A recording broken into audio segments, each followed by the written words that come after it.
നിന്റെ തന്ത കൊണ്ടുവരോടാ north Indian തെണ്ടി. ആ തെണ്ടി. Hello guys, first of all ഇപ്പോൾ കാര്യം എന്താണെന്ന് മനസ്സിലാക്കിയാൽ നമ്മളെ കേരള സ്റ്റോറീസ് പാർട്ട് 2 കുറിച്ചാണ് നമ്മളിപ്പോൾ പറയാൻ പോകുന്നത്. അതെ, ഇതുപോലൊരു സിനിമ ഈ ആദ്യം തന്നെ പറയാനുള്ളത്, ഇതുപോലൊരു സിനിമയ്ക്ക് പ്രദർശനാവകാശം നൽകിയ നമ്മുടെ പ്രിയപ്പെട്ട കോടതിക്കും അതുപോലെ നമ്മുടെ സെൻസർ ബോർഡിനും വിനീതമായ പൂപ്പുകൈകൾ. ഒരു ഇവിടെ നമ്മളൊരു 24 മണിക്കൂർ ഇവിടെ ഭരിക്കുന്നവർ പറഞ്ഞുകൊണ്ട് നടക്കുന്നത് നമ്മളൊരു ഡെമോക്രാറ്റിക് രാജ്യത്താണ്, ജനാധിപത്യ രാജ്യത്താണ്, മറ്റാണ്, തേങ്ങയാണ്, മറിച്ചാണ്. എന്നിട്ട് ഇവർ കാണിക്കുന്നത് ഏത് തരത്തിലെ പരിപാടിയാണ്. കാരണം ഒരു സിനിമയ്ക്ക് ദൃശ്യാവിഷ്കാരമുണ്ട്, അതുകൊണ്ട് സിനിമയ്ക്ക് അതിൻ്റേതായ ഒരു സ്പേസ് ഉണ്ട്. അതിനെന്ത് കമ്മ്യൂണിക്കേറ്റ് ചെയ്യാമെന്നാണ് നിങ്ങൾ പറയുന്നതെങ്കിൽ അത് എല്ലാ സിനിമയ്ക്കും അത് ബാധകമായിരിക്കണം. ആവിഷ്കാര സ്വാതന്ത്ര്യം എന്ന് പറഞ്ഞ ഇത് കാര്യങ്ങളുണ്ടെങ്കിൽ അത് ഏത് റീജിയൺ അല്ലെങ്കിൽ ഏത് റീജിയൻ എന്ന് പറഞ്ഞ സിനിമയാകട്ടെ, ഇവിടെ ഇന്ത്യയിലെ എല്ലാ സിനിമയ്ക്കും അത് കൊടുക്കണം. അല്ലാതെ നിങ്ങൾക്ക് തോന്നുന്ന നിങ്ങളെ സപ്പോർട്ട് ചെയ്ത് നിൽക്കുന്ന ആൾക്കാർക്ക് മാത്രം ഒരു ആവിഷ്കാര സ്വാതന്ത്ര്യം കൊടുത്തിട്ട് ബാക്കിയുള്ളവരുടെ പട്ടിക വരെ കാണിക്കുന്ന ഇവിടുത്തെ നിയമം. ഫോർ എക്സാമ്പിൾ ഒരു സിനിമയ്ക്കകത്ത് ബീഫ് എന്ന് പറഞ്ഞാൽ ആ സിനിമയുടെ അവിടെ സെൻസർ ചെയ്ത് കളയണം. ഒരു സിനിമയ്ക്കകത്തൊരു ഗർഭിണിയായ ഒരു യുവതിനെ ബലാത്സംഗം ചെയ്യുന്നുണ്ടെങ്കിൽ അത് സെൻസർ ചെയ്ത് കളയും. അല്ലെങ്കിൽ പിന്നെ എന്താ, ഒരു സിനിമയ്ക്ക് ജാനകി എന്നൊരു പരാമർശം ഉണ്ടെങ്കിൽ ആ സിനിമ സെൻസർ ചെയ്ത് കളയാൻ പറ്റും. പക്ഷേ ഒരു എൻ്റയർ സ്റ്റേറ്റിനെ അവരെ ഡിഫൈൻ ചെയ്യുന്ന അല്ലെങ്കിൽ അവരെ അതേപോലെ നാണം കെടുത്തുന്ന രീതിയിൽ ഒരു പ്രൊപ്പഗണ്ട സിനിമ വരുമ്പോൾ അതിനകത്ത് ഒരു സെൻസറിങ്ങും വേണ്ട, ഒരു കട്ടിങ്ങും വേണ്ട, കൈയടിച്ച് പാസ്സാക്കി വിടുന്നു. വളരെ നല്ല കാര്യം. ഇപ്പം ഈ ഇടയ്ക്ക് നമ്മൾ ലൂസിഫർ ഇറങ്ങി, എന്തൊക്കെയായിരുന്നു സെൻസർ ബോർഡ്, അത് കട്ടിയാണ്, ഇത് കട്ടണം, അവിടെ കട്ടിയണം, അവൻ്റെ തേങ്ങയുടെ തല കട്ടിയണം, എന്തൊക്കെയായിരുന്നു. എന്നിട്ട് ഈ സിനിമ വന്നപ്പോൾ ഒന്നുമില്ല, അവന്മാർ പാസ്സാക്കി വിട്ടു. അത് പെട്ടെന്ന് തന്നെ. അതെ, അതെ. ഇപ്പം ഈ ഇടയ്ക്ക് ഞാൻ വലിയ വിജയ് ആരാധകനൊന്നുമല്ല, എന്നാൽ പോലും വിജയുടെ ഒരു സിനിമ വരുന്നു. ആ സിനിമ വരുമ്പം ഇവന്മാർ സ്റ്റേ കൊടുക്കും. സെൻസർ ബോർഡ് പറഞ്ഞു അത് കട്ടണം, ഇത് കട്ടണം, സ്റ്റേ കൊടുക്കും. ഒരു സ്റ്റേ കൊടുത്താലും അതിൻ്റെ അപ്പീലിന് പോയി കഴിഞ്ഞാൽ എത്ര ദിവസം വെയിറ്റ് ചെയ്തിട്ട് അവർക്ക് സിനിമ ഇതുവരെയായിട്ട് ആ സിനിമ ഇറങ്ങിയിട്ടില്ല, ഡേറ്റ് പോലും വന്നിട്ടില്ല, ഇപ്പോഴും സ്റ്റേ ഇരിക്കുന്നു. ആ സമയത്ത് ഈ ഒരു കേരള സ്റ്റോറി എന്ന് പറഞ്ഞാൽ ഈ ഒരിക്കലും ഒരു ലോജിക്കും ഇല്ല. നമ്മുടെ കേരളമായിട്ട് ഒരു ബന്ധം ഈ കച്ചറ പടം വന്നപ്പോഴത്തേക്കും സിംഗിൾ ബെഞ്ച് ഇതിന് സ്റ്റേ കൊടുത്തപ്പോൾ സ്പോട്ടി അവർ ഹർജിക്ക് പോയി. ഒരിക്കലും ഇല്ലാത്ത സമയം കണ്ടെത്തി ഡിവിഷൻ ബെഞ്ച് ഇതിൻ്റെ ഹർജി കേൾക്കുന്നു, ഒറ്റ ദിവസം കൊണ്ട് തന്നെ ഉത്തരവ് വരുന്നു, സ്റ്റേ ഇല്ല എന്ന് പറഞ്ഞ് പ്രദർശിപ്പിച്ചോളാം. ഇതൊക്കെ ഞാൻ പറഞ്ഞു കഴിഞ്ഞാൽ ചിലപ്പോൾ എനിക്ക് ഗൈഡ് ലൈൻ അടിച്ചു. ഇതൊക്കെ ഏത് കാലത്ത് എന്താണ് ഇവിടെ നടന്നുകൊണ്ടിരിക്കുന്നത്? തോന്നുന്നവന് തോന്നുന്ന നിയമം. കാശുകളെല്ലാം പൊളിറ്റീഷ്യനായി എന്ത് തേങ്ങയും കാണിക്കുക, അല്ലെങ്കിൽ ഒരു സ്ഥലത്ത് ഒരു പർട്ടിക്കുലർ പാർട്ടിയുടെ അനുയായികൾക്ക് എന്ത് തേങ്ങാത്തരം കാണിച്ചോളാം, ഞങ്ങൾ എന്ത് തെണ്ടിത്തരം കാണിച്ചാണ് നിങ്ങൾ ഇത് കണ്ടുകൊണ്ടിരിക്കത്തേ ചെയ്യത്തുള്ളൂ എന്ന് പറഞ്ഞാൽ വീണ്ടും തെളിയിച്ചുകൊണ്ടിരിക്കുകയാണ്. ഇപ്പം നമ്മുടെ പൃഥ്വിരാജ് ജനഗണനെ പറഞ്ഞ പോലെ ഇത് ഇന്ത്യയാണ്, ഇവിടെ ഇങ്ങനെയാണ്, ഇതാണ് ഇവിടെ നടക്കുന്നത്. എന്താണ് ഗോഡ്സ് കൺട്രി, ഇനിയും കേരളം എന്ന് പറഞ്ഞു. ഇത് ഇപ്പം കേരള സ്റ്റോറി പാർട്ട് 1 വന്നു. എന്തൊക്കെ പറഞ്ഞുകൊണ്ടാണ് 30,000 സ്ത്രീകളെ പിടിച്ചുകൊണ്ട് പോയിട്ട് നമ്മുടെ ലവ് ജിഹാദ് എന്ന് പറഞ്ഞ് പിടിച്ചുകൊണ്ട് പോയിട്ട് അങ്ങനെ ഇത് മതം മാറ്റി IC ചേർത്ത് എന്തൊക്കെ ഇതിനകത്ത് എന്ത് പ്രൂഫാണ്? അല്ലേ, അത് ഫസ്റ്റിനകത്ത് കാര്യം എന്ത് പ്രൂഫാണ് അതിനകത്തുള്ളത്? അവസാനം ഇങ്ങനത്തെ കാര്യം ആൾക്കാർ വെച്ച സമയത്ത് ഇവന്മാർ ആ ലേബിൾ ട്രെയിലറിൽ നിന്ന് എടുത്ത് കളഞ്ഞു. ഇപ്പോൾ കേരള സ്റ്റോറി 2 വന്നു. കേരള സ്റ്റോറി 2 വന്നപ്പോഴത്തേക്കോ ഏതോ ഒരു രാജസ്ഥാനിൽ നിന്ന് പെണ്ണിനെ പിടിച്ചു വന്നു, അവിടുന്ന് ഇവിടുന്നൊക്കെ ട്രെയിലറിൽ കാണാൻ പിടിച്ചുകൊണ്ട് വന്നു. അവസാനം കേരളത്തിൽ നിന്ന് ഒരു പെണ്ണിനെ പിടിച്ചുകൊണ്ട് വന്നു. അതിന് കേരള സ്റ്റോറി രാജസ്ഥാൻ സ്റ്റോറി നല്ല കേരള സ്റ്റോറി നടന്നിട്ടുണ്ട്. ഇത് ഏത് കോത്തായത്തെ നിയമമാണിത്? ഒരു ഇത്രയും ഗതികെട്ട ഒരു അവസ്ഥ. കാരണം എന്താണ് പറഞ്ഞത്, നമുക്കൊരു സ്വന്തമായിട്ടൊരു കല വെച്ച് കഴിഞ്ഞാൽ അവിടെ ദൃശ്യാവിഷ്കാരമില്ല, സിനിമ റിലീജിയനെതിരാണ്, അങ്ങനെ തേങ്ങ വാങ്ങിയെന്ന് പറഞ്ഞാൽ കട്ട് ചെയ്തതാണ്. പക്ഷേ ഇവന്മാരുടെ പരിപാടി ഭരിക്കുന്ന രാജ്യത്തിന് അവന്മാർ റിപ്രസെൻറ്റ് ചെയ്ത സിനിമ ഒരു കട്ടില്ല. കാശ്മീർ ഫയൽസ് എന്ന് പറഞ്ഞ പടം വന്നു, എവിടെ കട്ട് ചെയ്തു? അല്ലെങ്കിൽ ഇപ്പം കേരള സ്റ്റോറി ഫസ്റ്റ് വന്നു, എവിടെ കട്ട് ചെയ്തു? കേരള സ്റ്റോറി സെക്കൻഡ് വന്നു, ഒരുത്തിനും ഒന്നും കട്ട് ചെയ്യണ്ട. സാധാരണ പടത്തിനകത്ത് ഒരു സിംഗിൾ ലൈനോ എവിടെയെങ്കിലും ഒരു ഡയലോഗ്, നായകൻ പറഞ്ഞ ഡയലോഗ്, അല്ല ആരെങ്കിലും എന്തെങ്കിലും പറഞ്ഞാൽ ഭരിക്കുന്ന പാർട്ടിനെ കുറിച്ച് എന്തെങ്കിലും പറഞ്ഞു കഴിഞ്ഞാൽ ഉടനെ അവിടെ എന്തൊക്കെ പ്രശ്നമാണ്. ഇതിനകത്ത് ഏറ്റവും ദുഃഖകരമായിട്ട് കാര്യം എന്താണെന്ന് അറിയാം, ഇതിനെ സപ്പോർട്ട് ചെയ്യുന്ന കുറേ മലയാളികൾ വരുന്നുണ്ട്. ഈ കേരള സ്റ്റോറി പാർട്ട് 2 ഇറക്കൽ എന്ന് പറഞ്ഞ് സ്റ്റേയുടെ കാര്യങ്ങളൊക്കെ ന്യൂസ് ചാനൽ വന്നുകൊണ്ടിരിക്കുമ്പോൾ ഇതിനടി സപ്പോർട്ട് ചെയ്യാൻ കുറേ യവന്മാർ, ഇവന്മാരെ കൊള്ള മതതീവ്രവാദിനെ ആരും ചവിട്ടി പള്ളേക്കണ്ട. നീയൊക്കെ ഏത് മതത്തെയാണ് ഏത് മതത്തിലാണ് പറയുന്നത്? വേറൊരു മതത്തെ അവഹേളിക്കാൻ അല്ലെങ്കിൽ നീ എന്ത് വേണമെങ്കിലും വിശ്വസിച്ചോ, അല്ലെങ്കിൽ നിനക്ക് മതവിശ്വാസം ഇല്ല, അല്ലെങ്കിൽ നീ ദൈവവിശ്വാസം ഉണ്ടോ ഇല്ല, അതൊക്കെ നിൻ്റെ അഭിപ്രായം. പക്ഷേ വേറെ ഒരുത്തിനോട് വിശ്വസിക്കല്ലെന്നും വിശ്വസിക്കണമെന്നും പറയാൻ നിനക്ക് ഇവിടുന്ന് അധികാരമുള്ളത്.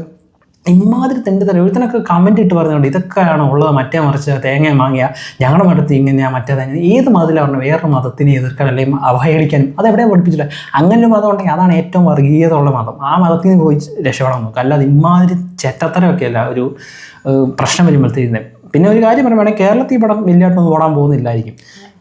നമ്മുടെ നാട്ടിൽ വലിയതായിട്ട് ഓടാൻ പറ്റും. ഇപ്പം എവിടെയായി കഴിഞ്ഞ ഇച്ചിരി മുമ്പ് ന്യൂസ് കണ്ടു, നമ്മുടെ പെരുമ്പാവൂർ എവിടെ എങ്ങാണ്ടൊന്നും ആളില്ല, മലപ്പുറത്ത് എങ്ങാണ്ടൊന്നും ആളില്ല, പടത്തിന് ആളില്ലെന്ന് പറഞ്ഞു. പക്ഷെ ഒരു കാര്യമില്ല. കാരണം എന്താണെന്ന് വെച്ചാൽ ഇതിനകത്ത് എല്ലാവരും പരാമർശിക്കുന്ന കാര്യമുണ്ട്, ഇതിനകത്ത് അനാവശ്യമായി ബീഫ് കഴിക്കാൻ നായികനെ പ്രേരിപ്പിക്കുന്നതുകൊണ്ട് അതൊന്നും അല്ല ഇതിനകത്ത് ഏറ്റവും വലിയ കാര്യം. ഇതിൻ്റെ പേരാണ് കേരള സ്റ്റോറി. കാരണം കേരളത്തിനെ കുറിച്ച് അറിയാത്ത ഒരാൾ വേറെ രാജ്യത്ത് നിന്ന് അല്ലെങ്കിൽ വേറെ സ്ഥലത്തു നിന്ന് വരുന്ന ഒരാൾ ഈ സിനിമ കാണുമ്പോൾ അവർ ചിന്തിക്കുന്ന കേരളം ഇങ്ങനെയൊക്കെ ഇതൊരു അല്ലെങ്കിൽ തന്നെ കേരളത്തിലെ എല്ലാവരും റെപ്രസെന്റ് ചെയ്യുന്ന മറ്റേ നോർത്ത് ഇന്ത്യയിലെ അവന്മാർ ചെയ്യുന്ന തെണ്ടിത്തരം വെച്ചിട്ടാണ്. അതാ പറഞ്ഞത്. നമ്മളിപ്പോൾ ഒരു പുറത്ത് രാജ്യത്ത് പോലും ഞാൻ പറഞ്ഞത് ഈ മൊത്തത്തിൽ അവഹേളിക്കില്ല. എന്നാൽ പോലും ഈ നോർത്ത് ഇന്ത്യക്കാർ യുവന്മാർ, ഞങ്ങൾ ഈ തായ്ലൻഡിൽ പോയി അവിടെയൊക്കെ നമ്മളെ പോകുമ്പോഴേ യുവന്മാർ നമ്മളെ കാണുന്ന ഇന്ത്യയിലുള്ള എല്ലാവരും നമ്മളെ നോക്കിയിട്ട് ഒരുപാട് ഇങ്ങനെ നോക്കും. കാരണം ഈ നോർത്ത് ഇന്ത്യയിലുള്ള യുവന്മാരൊക്കെ പോയി അവിടെ നിന്ന് ലോകത്തില്ലാത്ത എല്ലാ തെണ്ടിത്തരം കണ്ടിട്ട് പല ഹോട്ടലിൽ ഇപ്പോൾ ഇന്ത്യക്കാർക്ക് അവിടെ സ്റ്റേ പോലും കൊടുക്കുന്നുണ്ട്. യുവന്മാർ പോയി ലോകത്തില്ലാത്ത തെണ്ടിത്തരം എല്ലാം കാണിക്കും.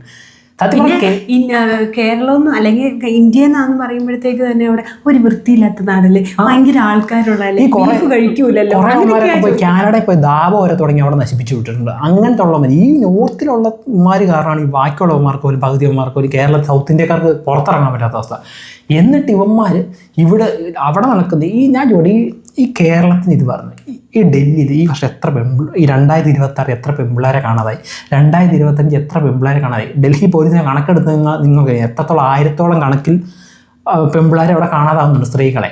എന്നിട്ട് ഇവന്മാർക്ക് ധൈര്യമുണ്ടോ ഡൽഹി സ്റ്റോറീസ് എന്ന സിനിമ എടുക്കാൻ? കോപ്പെടുക്കും, അവരെ മുട്ട് പറിക്കും. അത് വരിക്കുന്ന പാർട്ടിയുള്ള അവിടെ ഇവന്മാരൊന്നും തേങ്ങയും ചെയ്തില്ല. അത് എല്ലാവരും കണക്ക് ഈ ഊളപ്പടത്തിനൊക്കെ സപ്പോർട്ട്, സെലിബ്രിറ്റീസ് വരെ സപ്പോർട്ട് ചെയ്യുന്നുണ്ട് ചില നോർത്ത് ഇന്ത്യ. ഇവന്മാരൊക്കെ എന്നെ പറയുന്നത് ഈ പിന്നെ പറഞ്ഞത് തലയ്ക്കകത്ത് ചാണം ഉണ്ടെങ്കിൽ പിന്നെ പറഞ്ഞിട്ട് കാര്യമില്ല. എന്നാൽ പോലും എൻ്റെ പാർട്ടിയെ അവഹേളിക്കില്ല. എന്നാൽ പോലും ഇമാതിരി തെണ്ടിത്തരം കാണിച്ചിട്ട് ഞെളിഞ്ഞു നിന്ന് ഡെമോക്രാറ്റിക് രാജ്യത്താണ് നമ്മൾ താമസിക്കുന്നതെന്ന് പറയാനുള്ള ഒരു ഉളുപ്പ്.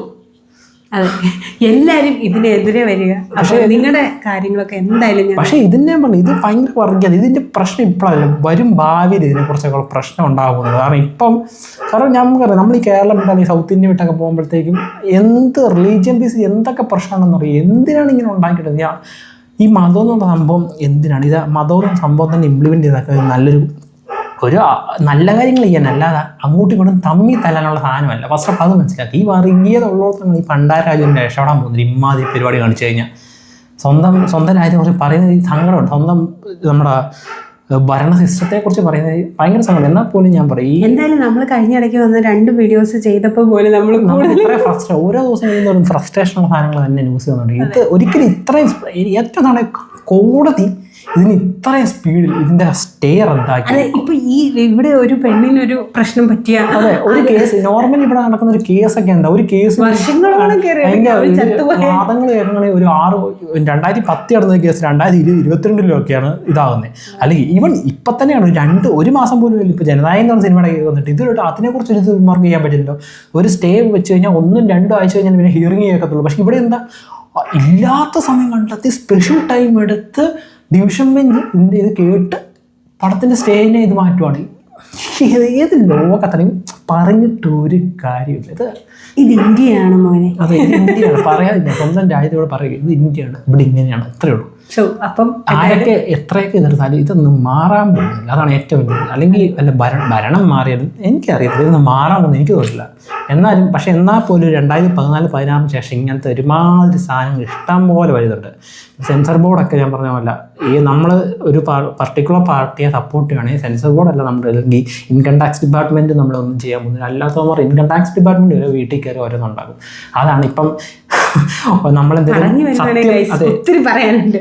നമ്മൾ സത്യം തുറന്നു പറഞ്ഞാൽ പിറ്റേ ദിവസം കാശുള്ളവരാണെങ്കിൽ ഇൻകം ടാക്സ് വീട്ടിൽ കാണും. അതാണ് ഇപ്പോഴത്തെ അവസ്ഥ. നമ്മൾ ഈയിടയ്ക്കും കണ്ടുകൊണ്ടിരിക്കും. ഒരു പാവം മനുഷ്യനെ അവസാനം തൂങ്ങിച്ചേർത്ത നിലയെ കണ്ടു, വെടിവെച്ച നിലയെ കണ്ടു. ഇതാണ് പുള്ളി. എനിക്ക് തോന്നുന്നു ഇവരെ സപ്പോർട്ട് ചെയ്യുന്നില്ല, അതായിരിക്കും.